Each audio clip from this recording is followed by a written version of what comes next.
Hi, everyone. I'm Allison Farrell with Daxko, and we are so glad you're here today for this special presentation from Daxko and NATO. We are going to give everyone just another minute to log on, and then we will get started. But just to note, we do have everyone muted to cut down on background noise, and we are recording this session, so you can access it with your teams now or later. But we will just give everyone just another quick minute to sign on, and then we will get started. But if you want to, you can go ahead and chat and tell us where you're from.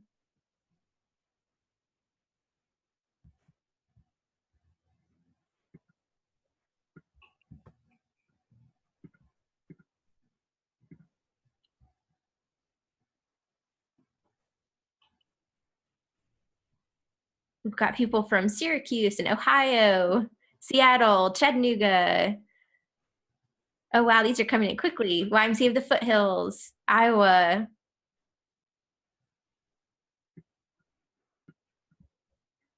Michigan, North Carolina, Central Virginia, Hampton Roads, Denver, Lake County. Well, thank you all for joining us today. We are so excited you are joining us for this special session in partnership with NATO. Daxko is so excited to bring you the Donor Toolkit, data and tools to power your team as we look to the future and look towards recovering together. And I, as I mentioned, am Allison Farrell with Daxko, and I will be one of your co-hosts for today, but wanted to just let you know we are recording this session and we do have everyone muted to cut down on background noise. But at this time, as I am always pleased to do, I'm going to turn it over to Carolyn to introduce today's special speakers. Thank you so much, Allison, and welcome to everybody. And it's a joy actually to see everybody on chat telling us where you're from. Hello to all of you from sunny Pittsburgh this minute. In a few minutes, it'll probably be great. But nevertheless, we're here, we're all together, and we're engaged in, frankly, some really meaningful work for our movement right now. So I want to first of all say thank you very, very much to Daxko for putting together this unique session today. We're really, really pleased and excited to welcome from Daxko CEO Ron Lamb, and he's supported by two team members today. Ron leads the Daxko team of passionate and talented professionals. We all know that they are that indeed. Before joining Daxko, Ron spent 26 years at Reynolds & Reynolds, where he led a global team that re-engineered their software and services into a dynamic suite of automotive retailing solutions, which transformed the customer experience. He's obviously bringing all those skills and talents to bear in his work at Daxko, and Ron and both Allison and Saranda are going to be sharing more with us today about that. Ron holds a bachelor's degree from Princeton University and an MBA from Loyola College in Baltimore. Ron, on behalf of all of us at NATO, thank you very much, and welcome to one of our webinars. Thank you so much, Ron. Thank you, Carolyn. I really appreciate it. Thank you for that nice introduction. You may not be able to see via Zoom, but I am blushing a little bit. So, you know, Daxko is a proud supporter of the monthly webinar series. And I think that in some ways, this has led us to even jump in the pool of webinars. This is, I think, could be corrected by Allison and Saranda, but this is our 30th webinar we've done since the COVID crisis began on a whole variety of topics. Yesterday we did one featuring the reopening playbook, so hopefully all of you listening and watching have seen that playbook. If not, go check out daxko.com, where all of these free resources are for you to help you through this crisis. I know we've been kind of locked down and really just, you know, survival mode. And it's almost hard to fathom right now, but you know, we're beginning to think about reopening our doors. I spoke to a YMCA in Tennessee that reopened on May 1st. Obviously their traffic isn't as big as what it was, but they're starting to. And as we venture into this next chapter, as we move to recovery, we know that your teams are working with fewer resources to raise the money that is absolutely critical to what we're trying to accomplish. So there's resource constraints, there's fewer people, there's probably tougher people when you talk about giving donations. They're having their times, but we know you're out there fighting for your communities, and that's what gives us great passion. Unfortunately, as we all know, Washington, D.C. in April did not happen, but we've been really inspired what each and every one of you are doing individually to fight for your communities and support your communities. And I just want you to know from me that Daxko is in this fight with you. We've been working really, really hard with your teams to figure out the resource model to help you recover strong. And we're really, really proud to be doing this with you, together with you. And we're especially proud to be a supporter of NATO and all the great work that you're doing. So I am super excited to introduce Saranda West, our director of Daxko. And she's going to work you through the toolkit that we have built with our teams and Allison and everybody here at Daxko, as well as some of our partners. So we're really, really hoping that you see some value in some of these tools and what the toolkit can help you as you go from survival to recovery and ultimately back to thriving. So thank you for all you do. God bless. And I'll turn it over to Saranda.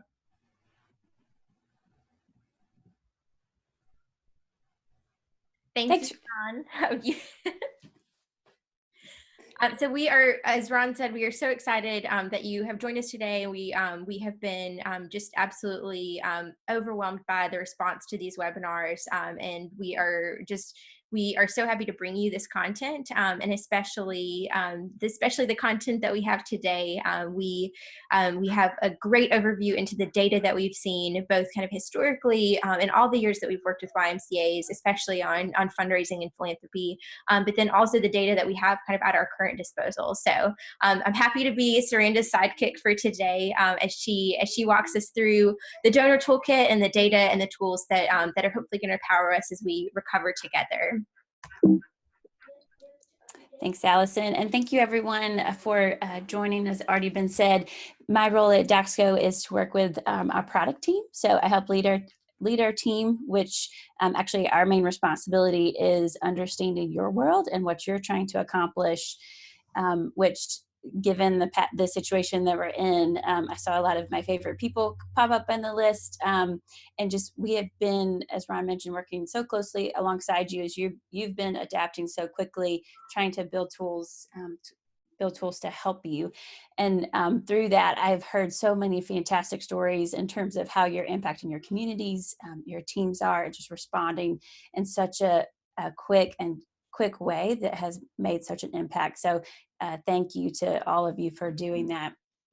So I wanted to start out today because I know that a lot of you, that are on the call may or may not use the Daxko solutions, or maybe use some pieces of them, but a lot of what we have today actually doesn't, some of it is specific to if you use Daxko for financial development or not, but a lot of it is not. And the one big piece that is not is just from a data perspective, what we're seeing in the movement overall. So as of, we've actually pulled a couple different data points, and you may have even seen some of Ron's videos as we've been sharing through the COVID situation, just trying to share as you're making decisions and trying to pivot so quickly, having an idea of not only the data that you're seeing from your organizations, but then how you compare nationally to your peers as well. And so with that, we're just trying to take a look. And so one of the things I wanted to start with, Allison, if you'll go to the next slide, is what has been the landscape of donations during this COVID time. So obviously I don't even know what day it is, much less what week it is. But over the past 6 or so weeks, we have obviously seen a shift in giving for sure. Like it has just changed to, typically we're in event mode, there's a campaign season, and we're targeting different groups of people. Our branches are involved. And obviously that landscape has changed, as you all well know. This chart that we're actually looking at, and I'll show you another view of this in just a second, but this is kind of this year compared to last year for donations that are entered into Daxko operations. Again, I know that not some of you on the call may not use Daxko for financial development, but we actually have around 560 associations that do. So this is a good stat in terms of what the trend looks like. And if you notice right there, if you look at the very end of the graphs and looking at the yellow line for this year, really what we've seen is that while donations are not as high as they are compared to last year, so we've definitely seen a decrease in donations year over year, they really have leveled out and remained steady. So that line at the end, it's just a straight line, and it's holding steady at a good clip, and not seeing as much of the volatility. The other piece that we have seen is not only are pledges coming in, which and that has remained steady, but payments for those pledges as well. So one of the things we always look at is pledges compared to what actually got paid. That typically also has, of course, its seasonality to it as well. And during these past 6 weeks, it's been people are not just pledging that they would give money, but giving the cash, which I know is critical to as you're all navigating your different situations and serving the community during this time. One of the other big pieces that we have been focused on for a while is this concept, and I know that you all do as well, in terms of what is your, and it's even one of those things you could probably all, we should have done a poll, Allison, rattle off in terms of what your percentage is for member giving. So out of your entire membership base, and I know there are many different sources of donations, whether it's from corporations or from, you have people within your community just that you're targeting, but then this idea, and I think it's even more important now with COVID, where members, where they haven't been able to see us as a gym, the place I go work out or the place I take my kids to childcare.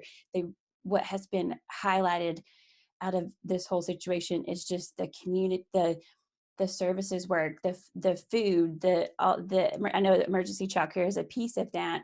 All of those great stories, it's really highlighting that the why is more than just that gym. And you all have been preaching that message for many years, so it's not a new message, but it's just been more more apparent, I guess. So one of the things that we've tracked over the years as well is looking at how many out of your membership base, how many give. And unfortunately, this number is still really small. So when we look across all of our customers and then how many have a donation, about 6.5% of the units, so that would be like a household, like a family, have donated in the life of their membership. So that, of course, goes back many years and depends on how long they've been a member, takes into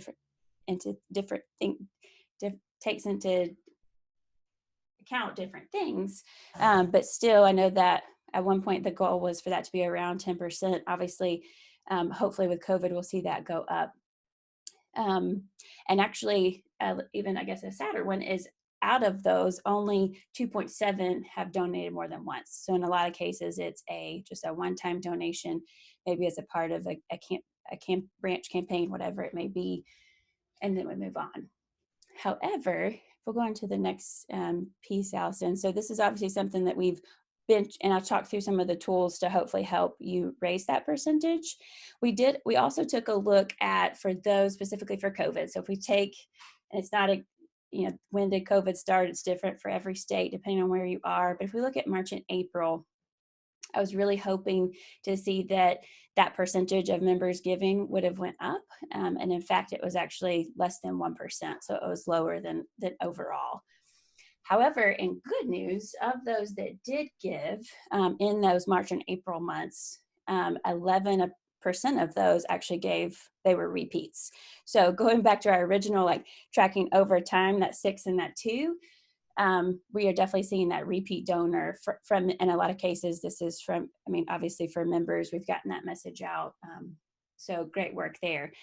And then hopefully with this toolkit, we'll be able to talk through how we can actually help increase these numbers as well. And I think that that's such an important piece to the story, that while overall, we may not be seeing as many donations right now, but the fact that the repeat donors have gone up, that I think tells a wonderful story that the people that you've connected with and the people you've been able to engage and tell your story and communicate all the critical ways that you're serving the community, that's resonated to the fact to now that they have that and they are saying, okay, I want to continue this support. I want to continue to give give. So I think that's a very positive story, and one that that you told so beautifully with all those data points, that hopefully we can arm your teams with tools that can help you take that great story and that great work that you're doing and even maximize that.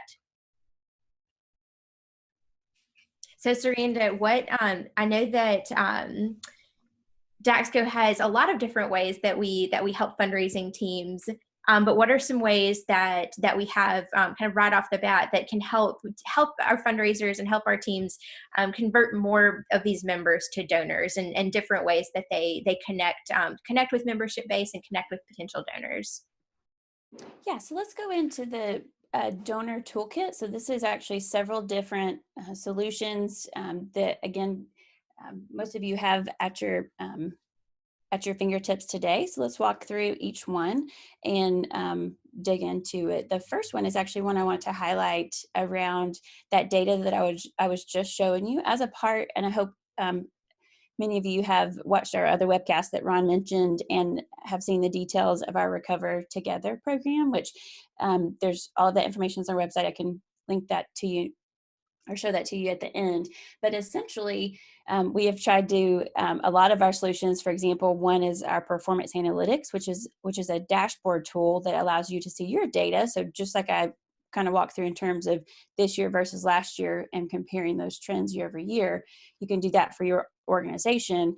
You can also compare yourself to others. So you can benchmark yourself to others that are similar sizes in the movement. So again, getting a good comparison so you can see and make sure that you're making the right decisions. This is a solution for those of you that use Daxko Operations. It's actually part of our Recover Together program, which is is free right now given COVID. So if you haven't already taken advantage of this, and of course there's more data included here besides financial development donations. This encompasses all of the different data points and operations. Please definitely take a look at this because it's some great comparisons. I know we've had many that have, especially at the executive level, able to get a quick snapshot. So it's a tool that you can pull up like in a browser, like you would our systems, but the phone view is also mobile friendly as well. So you can just pull it up and have it on an app on your phone as well. Okay, and then this really goes into, so the next piece I wanted to talk through is also for those that use Daxko Operations. You have, of course, a full fundraising module available to you that has many different pieces, but one of the newer items that we have recent release, and honestly, if we kind of track back in time over the past several weeks, we've been working on this for months leading up to COVID, and really when COVID hit at the beginning, it was like one of those, I hope we made the right decision moments in terms of, do we release this or do we not? Because a lot of you were going through different situations with furloughs, and would your staff have the time to take this in? But we made some major changes to the way that online fundraising works. And ultimately we decided to go ahead and push that out. And given the response in terms of donations and the community outpouring was great, we wanted to make sure that experience was a lot better. So we, you will notice in the online donation form, we've just tried to simplify that process as much as we possibly can to make it super easy for your donors to give money. And so that you will notice that experience is in different buckets, but then there's other pieces that we've tried to just enable new ways to give money as well. So for example, when you go into operations, you can now apply system credits to a donation. So especially with COVID and all of the things we're dealing with now, there may be, you had to cancel a program registration or cancel a childcare registration, and the member or the participant still wants to support the why in certain ways. You could easily convert that over to an actual donation record, so they are able to get all of the tax statements and everything that's needed at the end of the year. Thank you letters just flows right into the same process. So the system credit has definitely been one of the big things to help so it doesn't all fit within online fundraising. There's some back-end changes that also help just facilitate that member experience or donor experience as well. And then similarly, we also made, again, to that online experience where a donor can log into their account, just like they could see change their address or change their credit card, they can now go in and pay, not only make a new pledge or new donation, they can also go through and pay down existing pledges. So if they happen to pledge to give you, $50,000 last year, and they're going to spread it out, they could go in and make those payments if they weren't scheduled already. Another new item that's different, and this absolutely just came out of the response to COVID. When we were in the early days of March and April, it was membership draft. Should we draft members? Should we not? What does that process look like? Many associations made different decisions based on their community, and for those that were chose to go ahead and draft their membership dues completely instead of putting someone on hold, you still had the cases where someone called in and maybe they were upset, but your staff was able to have a conversation and say, okay, don't terminate your membership, let me just take, and in this case what we built was a tool so you could convert either a fee or a payment. So it could be that they had already drafted for March or April, or they just had an outstanding fee for maybe like a childcare fee that we had unscheduled the balance, the payment for.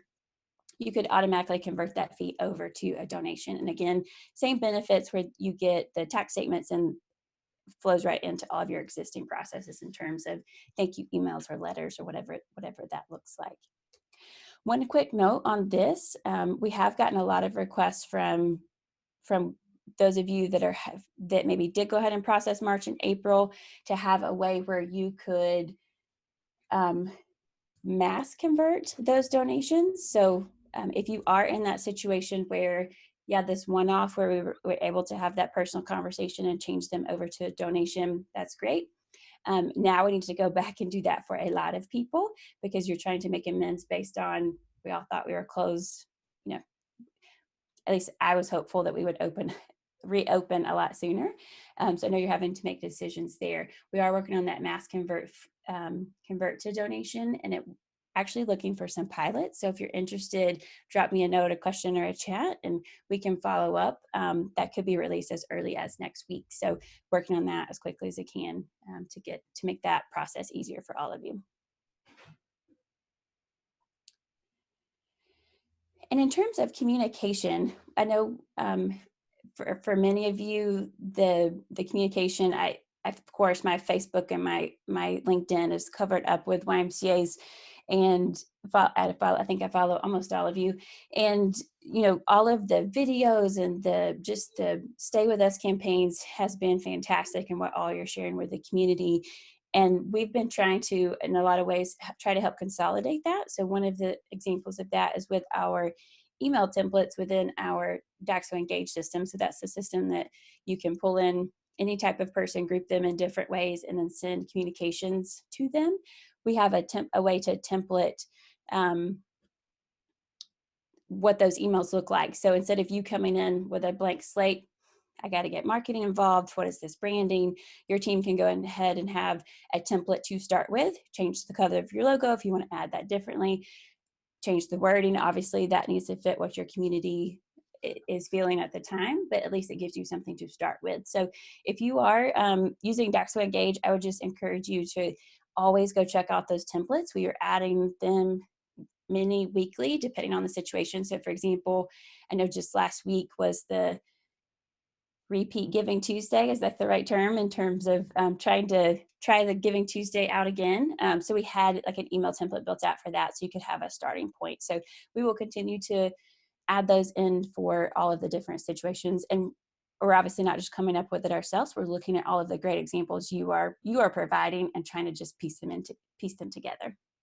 And I think that the really interesting thing there is it's not, as you said, it's not just an email template for, the design of the email. It's also how to target groups and which groups are going to be the best to target, whether you want to target everyone who donated last year, whether you want to target, particular subsects, of a particular demographic of your members. So I think it's helpful that that in the initiative or in the email template, we set up not just what what it can look like in the language and the images, but also here's a good idea of where to start in terms of who to contact. Because sometimes that's half the battle of, okay, I know I need to get this message out, but who should I be targeting, and what should I say? So I think that the templates are a great kind of kickoff point to get the ball rolling there.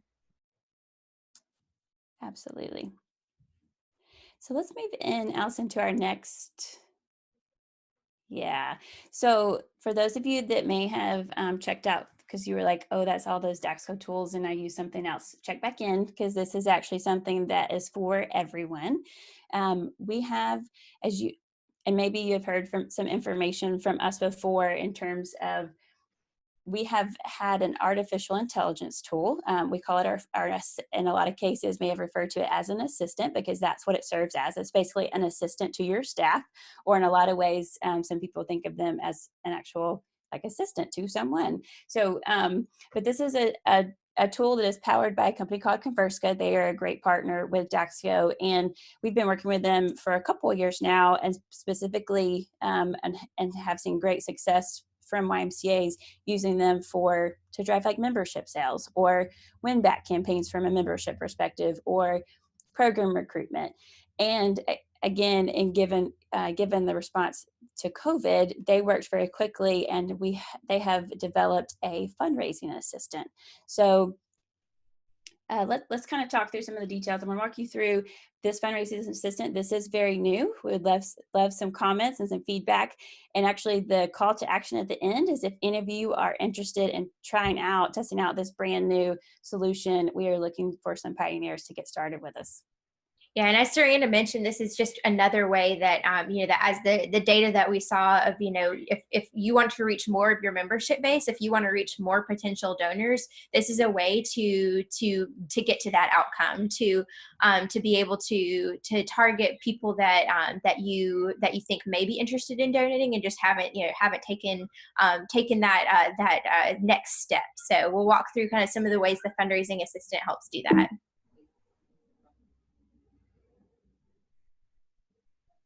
Okay, so let me kind of go back to the beginning. So, I think in a lot of cases, artificial intelligence has become almost like a buzzword, and it's like, okay, what is that really? So if I could just simplify it, at least this is how I think of it in my head, is this is a solution that you put a person, so that's why we call it an assistant, and we give them a personality, and then you load in a list of people for whatever type of campaign, and use campaign loosely. So whatever type of initiative you're trying to run in terms of, and we'll talk through these different use cases, whatever your target is, you load in that list of people.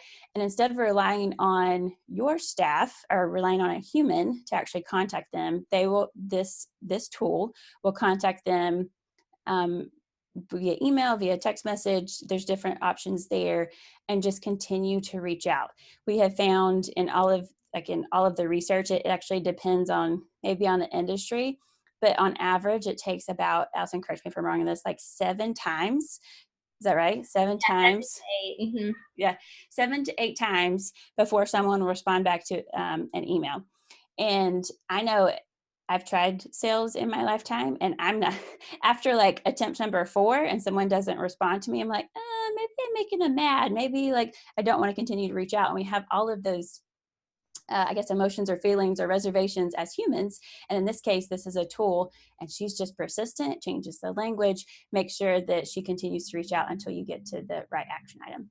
Yeah, it's a very authentic, it's, natural language learning. So it is, it's going to feel like you're communicating with just another person at your association, just another staff member. But it takes that, the burden of, we see the conversion rate of communication go way up the quicker that someone's responded to. So promptness, the number of times, as Saranda mentioned, it takes 7 to 8 outreach attempts to even get somebody to respond, but that's 7 or 8 times you've got to be logged in communicating just one-to-one with one person. And that's that, if you think about that at scale, that's so hard to scale with your and especially now that we are in a situation where you are probably wearing more hats than you ever have worn before, and all of us are so strapped, we are strapped for resources. And so having a tool that helps you persistently communicate with someone, and then also in a personalized way that you can see, from that example, you can see that it's not a mass email. It is something that it's a one-to-one conversation. Let's talk, yeah, let's highlight the one-to-one conversation. So the way this would work, so this is not at all like replacing your staff or you still have the same setup. It's essentially, it's going to be, it's going to just, what's the word, like assist, or I'm trying to find a better word, Allison. Complement, I guess.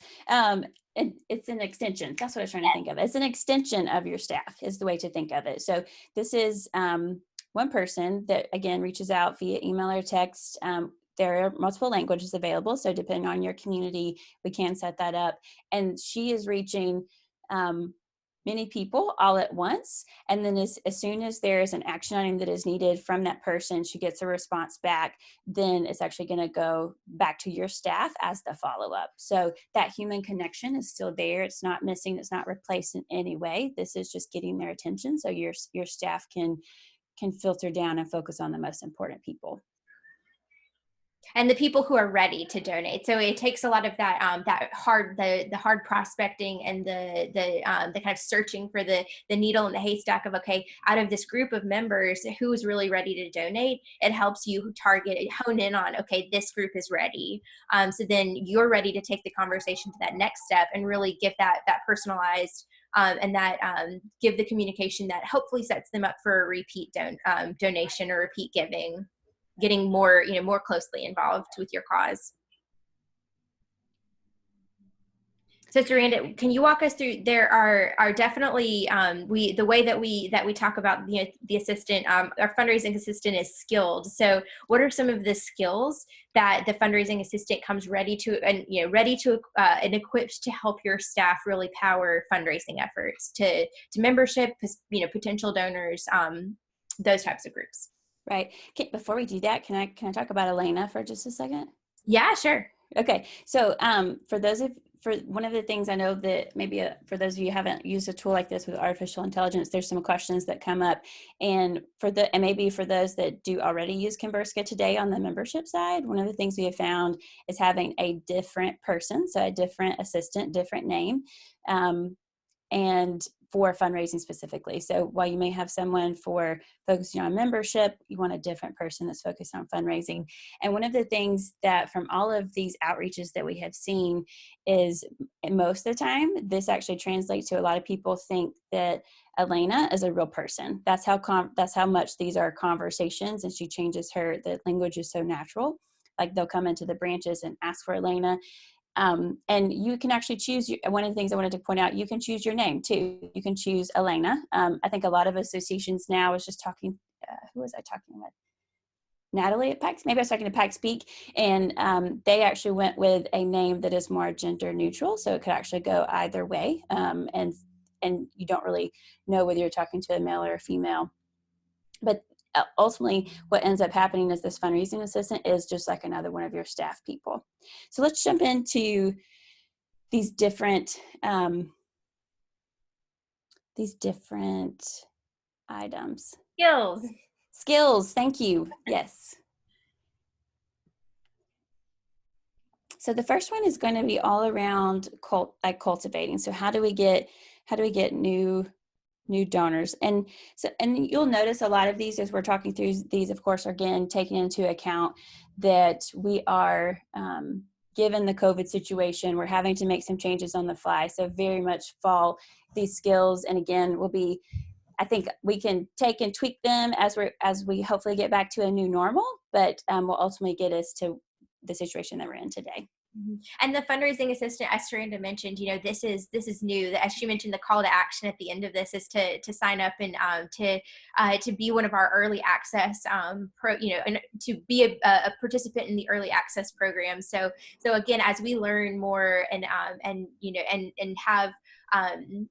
have different conversations and within the different skills, then I think that it's going to continue to refine. So just know this is part of the early access program. So, and as Saranda mentioned, that this is again in an even more evolving situation with COVID. So we are trying to build this tool to really be exactly what you need it to be, and provide you the fundraising muscle to help us recover strong through through this crisis and then into the future. But just keep in mind that that these are things that are still in, we are still learning and still validating, I think, all of the skills that we have, and then the different conversations within the skills. Okay, so this is an example of, again, so cultivating, so reaching out to a prospective donor, and you can see this is just an example, and this is kind of how we'll walk through each use case. It's an example email that may be coming, in this case, down at the bottom, where it says Jeremy Jones, that would be like Elena, whoever you choose, and obviously would be coming from your YMCA's name. All of that is set up. And then the items specifically in the email is stuff that we can configure, is data points that we can configure based on the campaign that you're trying to run. So in this case, it's actually like a call to action based on all of the COVID work that you're doing. And you could highlight specifically, it's like a student relief fund, or it's for our partnership with the food bank, whatever those different campaigns are. And Serena, we got a question that someone asked, how do members react when they realize this is not an actual associate at an association? And it is actually so funny that the data that we've seen, and you can add to this, but we have seen that people will call asking for Jeremy, or for, I've seen Sam as an assistant name, but people will call asking for the assistant name, or people will apologize. And I'm in marketing, so I'm sending out emails all day long, and crafting emails that go to associations and different people, and I rarely get, we don't get a ton of responses on those typically, but if we launch a campaign through with our assistant, we will get responses that say, I am so sorry. And we see this from all of our customers who are using the engagement assistant, the YMCA is using, and JCC is using that. We'll say, we get responses saying, hey, are you available? I'd love to discuss this. Or, they really engage as if it is an actual associate. So there's nothing that clues them into the fact that this is anything but another member of your staff. That language is so personalized and is tailored, and provides them that level of service that anybody from your association would provide. And the point at which it turns over is when they're ready to take the next step. And so that really does, take a little bit more nuance. But in those conversations, the tool is set up to be so well equipped to provide that warm level of service and that engagement and interaction. Yeah, and I think, Allison, to add to that, it is in most times a situation where we don't tell the member. There's a process in place where even if they like let's say they happen to come into the facility and ask for the assistant, all the staff are trained to say, oh, she actually works at our association office and it's downtown, so she's not here, but I can help you. Or so there's some kind of process in place where there is that handoff, and staff know how to pick it up from there. Yeah, and if I can add, we were at a conference about a year ago, and we sent out a request to have a kind of a skull session. Sent it out to about 50 people, about 25 showed up. Probably had more to do with the free cocktails and hors d'oeuvres, but we'll take a win when we can get it. And what was amazing is how many of the 25 people walked in and was like, "Oh, is Betty here? I'd like to meet her. I've been emailing back and forth." And so we had to actually at one point go, "Okay, there is no Betty." And we put it up on the screen to explain that we're actually trying to educate them about the utility value of artificial intelligence. But it was really, to me, it was really amazing at how almost every single person who showed up wanted to meet Betty, who they've been emailing back and forth with for a couple of months. So it is a really, really great tool to help people become more productive in their jobs. And we know from a fundraising perspective, your success is directly correlated to the number of at-bats you get. And so a tool like this can take really, really strong people who are fundraising and take them to the next level. Definitely. Absolutely. Thank you, Ron. So let's move on to the next use case. And this actually speaks to what we were talking about before, Allison, in terms of again, direct response to COVID. If you are in a situation where, and hopefully we're all going into reopening, so this may not be needed for too much longer, but if you are in a situation where you're actually asking people to convert their membership dues over to a donation, this could directly flow into that. This would just be another way, again, to reach them en masse and use the assistant to do that. So the next skill, upgrade.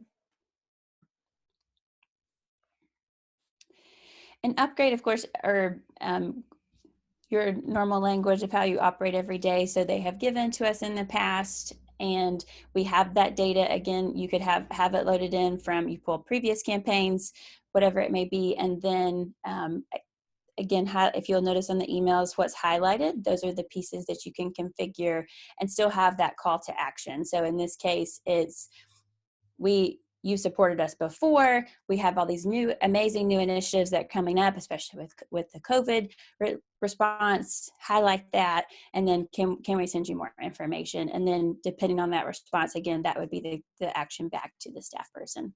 Mm-hmm.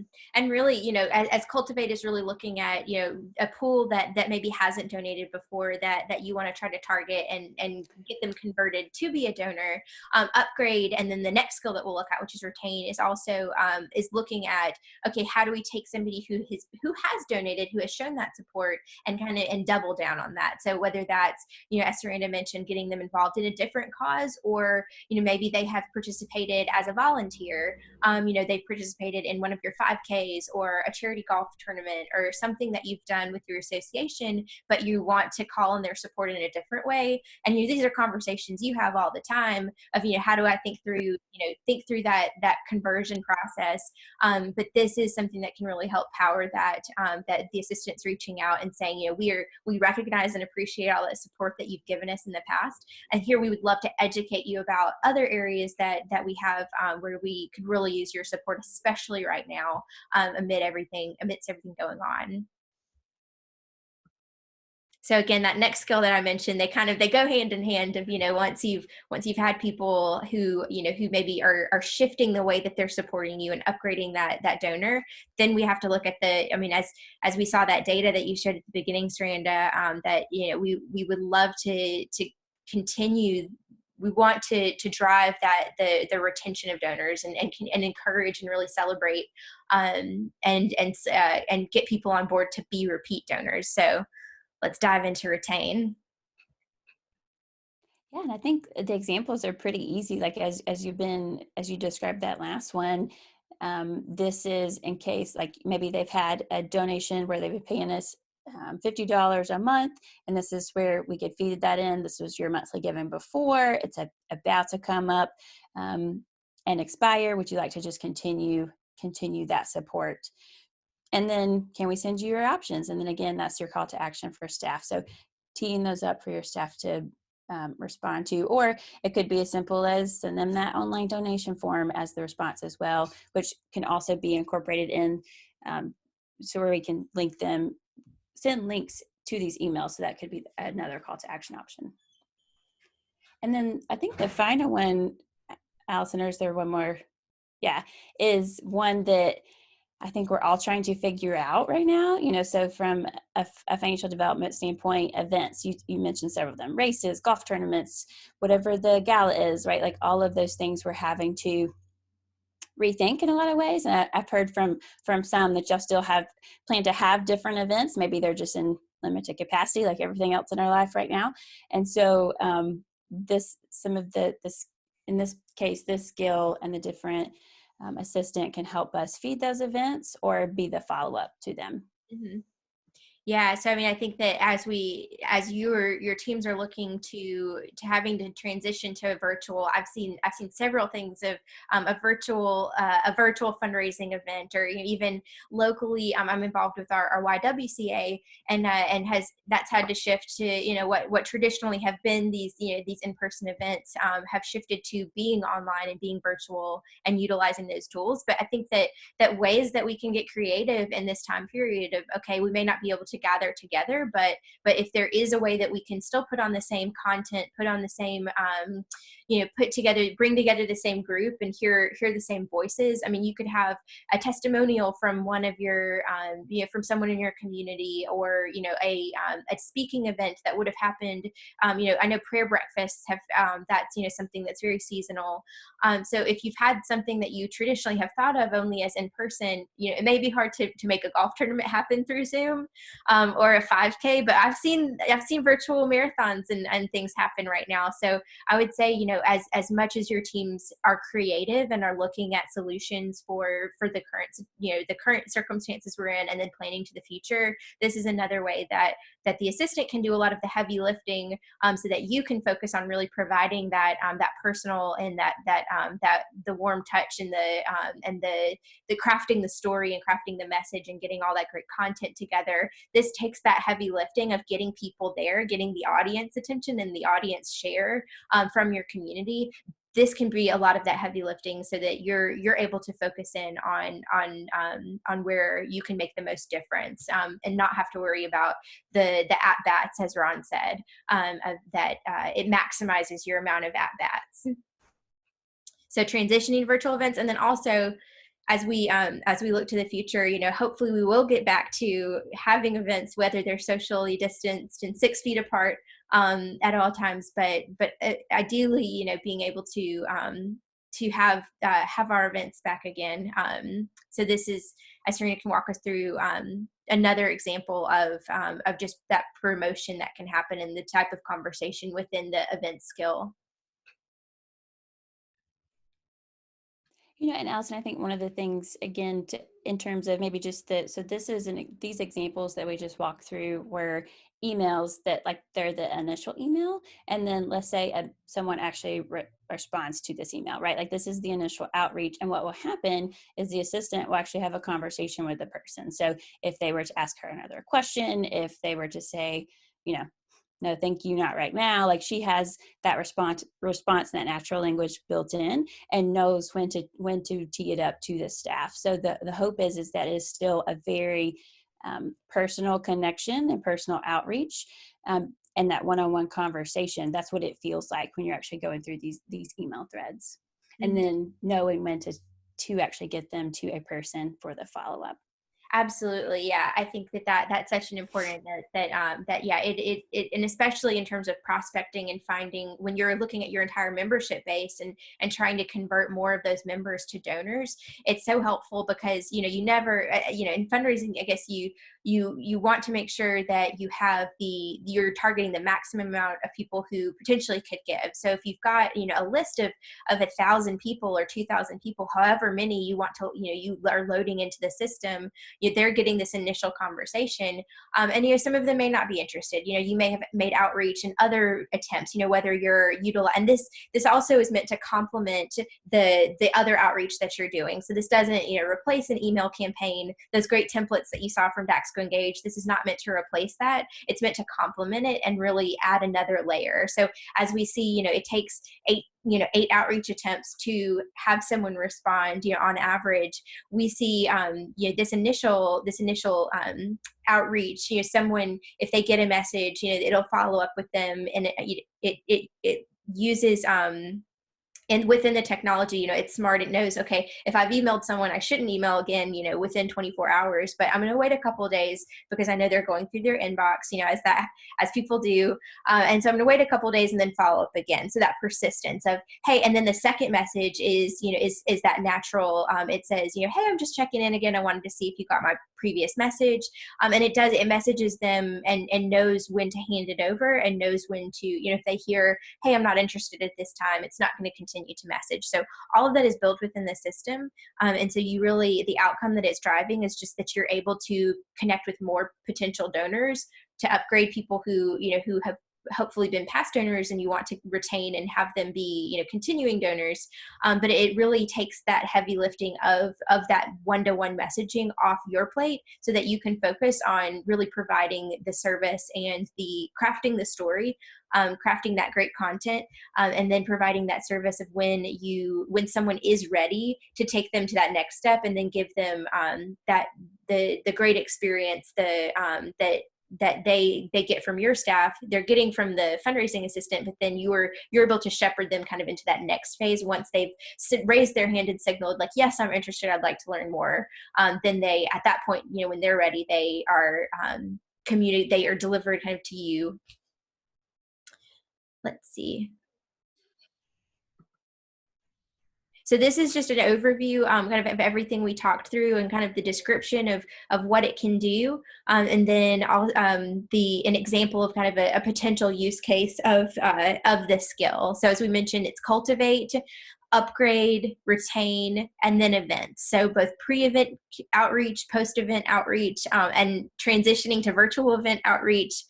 So these are currently available. So if you're interested in the fundraising assistant trial and you want to, you raise your hand and say, hey, I want to jump on board. These are skills that you could employ right now. And Allison, I think maybe if you go, I think the next slide is just our call to action on this. So this is actually it's not, sorry. So these are, again, I think that looking at the entire donor life cycle, we know that that converting someone to a donor, as we've seen, is not the last step. You are continuously working someone through the donor life cycle. So wanting to make sure you are cultivating the prospects and maximizing how many people you have that especially within your membership that you want to convert to donors. But then if if you've got any lapsed donors, people who've donated previously, upgrading those existing donors. And I think one that's interesting, collecting feedback and then also verifying information that these are things that in the future, the assistant, we are kind of working through the skills for the entire life cycle, but in the future, the assistant, and we see this with our engagement assistant, which has been up and running and serving YMCAs for a while now, but we see verifying information and collecting feedback as such an essential part of it, of the member life cycle and engaging members about their membership, but also translated to fundraising, being able to gather feedback and make sure, hey, is this the right email, or is this the right, is this the right phone number that I can reach you, that I can use to reach you? Even that information takes so much off your plate, so you can really focus in on driving that personal connection and driving all of the great things that your staff do, focusing on your community and where you need to serve and how to tell that story. So, not having to chase down, is this the right phone number for you? That frees up your time to get back into your community and really focus in on that work.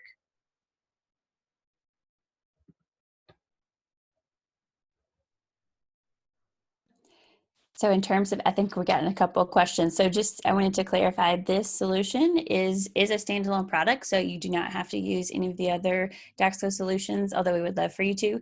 But we are planning on, we are actually actively working on the integration with Conversica so that all of those feeding in the data points are even easier for you. But Conversica has integrations with Salesforce and other solutions as well, or in a lot of cases it's as simple as loading in a list of people based on what you're able to pull. So again, and several of you have already raised your hand, so I appreciate that very much. We will follow up if you are interested.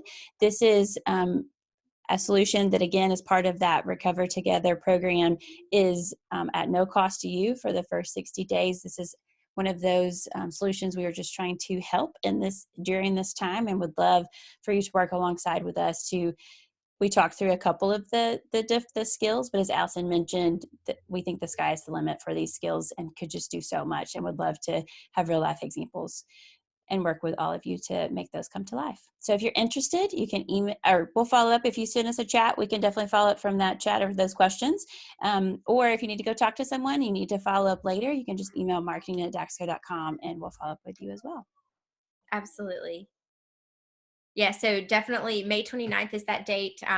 So if you employ the fundraising assistant by May 29th, there are no fees for 60 days. So there's definitely, if you're interested, now is the time to go ahead and jump in and try it out. So we wanted to also mention some other resources. So Ron mentioned at the beginning of this call, and Serinda and I have kind of made nods to as we are navigating this crisis and really learning new things every day about when we can reopen, when we, different procedures. We have wanted to bring to you different resources that are helping you recover strong, and really be in this fight with you together, and focused on what our new normal looks like, focused on everything that we can do to help you recover. So Serena mentioned the Rapid Recovery Toolkit, and then the Reopening Playbook. So all of that is available at daxko.com/COVID-19. So that is where all of our resources, you can view messages from Ron, all of our webinar recordings like this one that we've done, and then we also did a fundraising in the midst of COVID-19 webinar. We interviewed a few of our partners from the YMCA of Greater Houston. So that recording is available on that page. If you want to request information, you can submit a form that will go directly to us, where you can say, hey, this is what I'm interested in with the Rapid Recovery Toolkit. Can you tell me more? So that is a way to directly connect with us. And then even a podcast, as we mentioned, or actually, I don't know if we did mention this, but Saranda has recently led the charge in bringing a new podcast to the nonprofit space. It is called The Accelerant. So she is looking at how to accelerate your mission and accelerate the great work that you're doing in your community. So she's already interviewed so many leaders from different YMCAs. Most recently, Dr. Gloria Winters, the Chief Medical Officer at the YMCA of Pikes Peak. That episode, I think, went live yesterday. It's a great conversation, again, focused on reopening. Then recently had also interviewed the CEO at the YMCA of Greater Atlanta about what they're doing in their community. So lots of different resources that we have, and then also that the Daxko performance analytics view of national trends that we're seeing right now in terms of membership holds, check-ins. So that is available all on this page, so daxko.com/COVID-19. And then in addition, you can also find our reopening playbook. So this was a result of roundtables that we did with industry leaders. So several from YMCAs and JCCs, and then just really wanted to provide safe, successful reopening and sustainable reopenings for the health and wellness and fitness community. So what are the industry, standard operating procedures? What do we need to have a focus on? So this is an evolving document, and this is just our first version, and we are continuously adding to it as we learn more information and refine the recommendations that we're hearing from the CDC, from different leaders in the field. But this is the most comprehensive guide that is out there for health, wellness, and fitness, in terms of providing both the resources, in terms of sample codes of conduct for members, sample waivers, to look at that language and understand, okay, how are we changing, how we even have people come in the building. So as Ron mentioned, we led a webinar yesterday, which we are getting the recording out this afternoon. And we will post that on the daxko.com/COVID-19 page.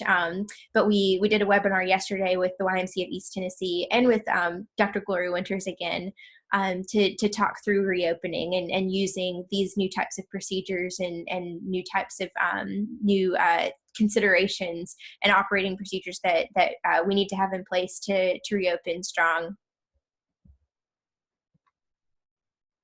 And so now we've got time for questions. So if you have any questions, we've been trying to answer them as we've gone, but if you have any questions you want us to go over, whether that's the reopening playbook, or any of the content we covered, please let us know. And we, if we don't follow up with you right now, we will absolutely follow up with you in an email. But again, we appreciate everybody's time today, and we are happy to connect with you and provide this content, and hopefully provide solutions that power your teams and the essential, amazing work that you are doing to serve your communities in so many different ways that we have seen throughout this crisis. It's just been absolutely amazing, and the way that the agility that you've had to mobilize and provide exactly what your community needs has absolutely been just a complete blessing to watch. Well, thank you very, very, very much, Allison, Saranda, and Ron. That was really very helpful, very useful. Hey, Ron. It's exciting to see what Conversica can offer and to help us really extend ourselves. As you said, we are wearing more hats and working more feverishly than ever before. And I really look forward to catching up and hearing what you have to say on the accelerant, Surrender. Thank you so much. I was sharing a little bit about, before the webinar actually started, I was just having a quick conversation with my CEO, who I was getting back to him on something he'd asked me to start thinking about, particularly around our annual campaign. And so I came back to him and I said, I just want to make sure that, before I take it any further, this sounds, this aligns with what you're thinking. And he listened to me and he got to the end of it and he said, now's the time. Be bold. This is when we're never going to get this opportunity ever again. Throw the old playbook out, bring in the new one, and really go after what we believe in. So I just really want to encourage everybody to do that. Be bold. The work that we do is desperately needed, and I'm afraid that we're only going to see more demand for it. Eventually the health crisis will abate, and that's when our communities are going to desperately need us. So the work that you do is truly, truly important, and I thank each and every single one of you for what you do for the mission. Getting back to some announcements, just one quick announcement. NATO's monthly webinar, which of course is sponsored by Daxko. This was a special webinar today, but the regular monthly one is going to be Thursday, May 21st, and we'll focus on what to do. Oh, this is the conundrum. What to do if you're in a feasibility study or capital campaign. The presenters are Dave Sternberg and Adam Clevenger of Loring Sternberg and Associates. Many of you I know will recognize Adam's name. So be sure to check in. I know that Adam in particular has a great way of taking things and making them very relatable and giving you some really easy takeaways that you can apply straight away to the work that you're doing. So please be sure to register for this timely topic. And don't forget, one more reminder, all those great COVID resources are available at Daxko, but we also have some really useful resources at nato.org. So please go take a look. And, it's at times like these, actually, that I also find it helpful to go back and look at some of the old webinars. So please do that, everyone. This is your membership. We are there for you. So please tell us what you need. And we're going to continue to work hard with all of our partners to make sure that you are getting the information that you need. So once again, Ron, Saranda, Allison, thank you so very, very much. Thank you, everybody. Have a good day, and see you all on May 21st. Bye-bye. Bye. Bye. Thank you, everyone.